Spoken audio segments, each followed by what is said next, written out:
Greetings from Planet Mental Mambo. So earlier this year, my beloved 11-year-old son asked his dad to take him to a wrestling club as he wanted to join. We'd been wrestling all his life and we still do, with some friends and some cousins. He's done a few roles. However, he wanted to really up it and see whether the whole club thing was for him. And, with his wrestling with his dad was always sort of more hugging and embracing and sort of just loving physical contact and truly whipping him relentlessly, or him whipping me relentlessly. So it's always been more huggy bear than truly wrestling grizzly. Or grizzly bear wrestling. So I took him to the club. I spoke to the owner. I said, this is my son's wrestling repertoire, his background as well. Could I ask you, particularly if you pair him up with another boy who's gone 4, 5, 6, 7 years into his wrestling career, and obviously from a technical point of view would be so far advanced compared to my son, could I just ask you to sort of stand there and just ease my son into the basic techniques and then show him sort of what to resist and when to relent, etc. And he said, no, it's all good. Your son won't get the short end of the stick.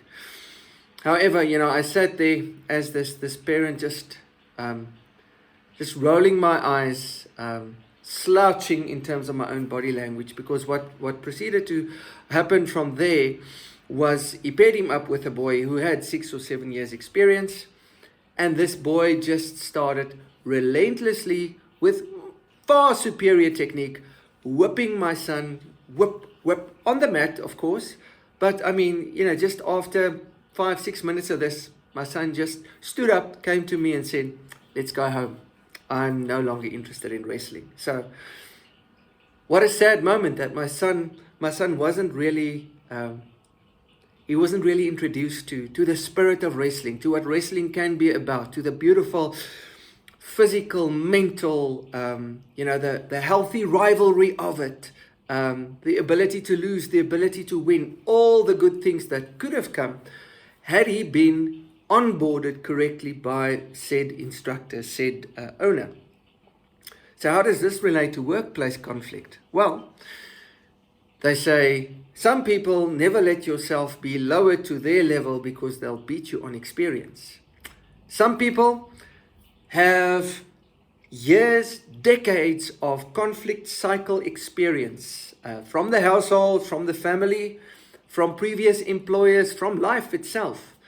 And they're into this mode of always engaging in conflict cycles. And like my son's opponent during his first and only wrestling bout, they would just look for their next victim in the corporate arena and then just engage and start whipping.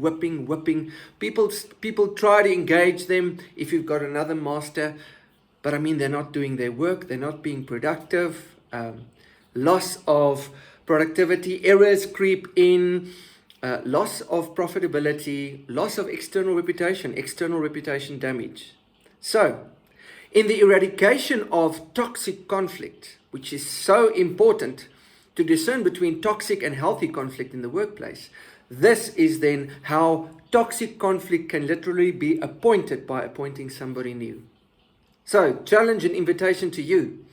Who are these masters of wrestling, mat whipping conflict cycles in your workplace who brought it in from outside, and how can you neutralize them? What can you do to get them to disengage from their cycles? And if you are perhaps engaged in continuous cycle as the leader, the manager, the owner of the concern, the operation, the organization where you're working, what can you do to disengage as a step one, and then to get them to see the light in your eradication program of toxic conflict? How can you honor the person and eradicate toxic conflict? Enjoy wrestling with this one. Be the dance you wish to see in the world today.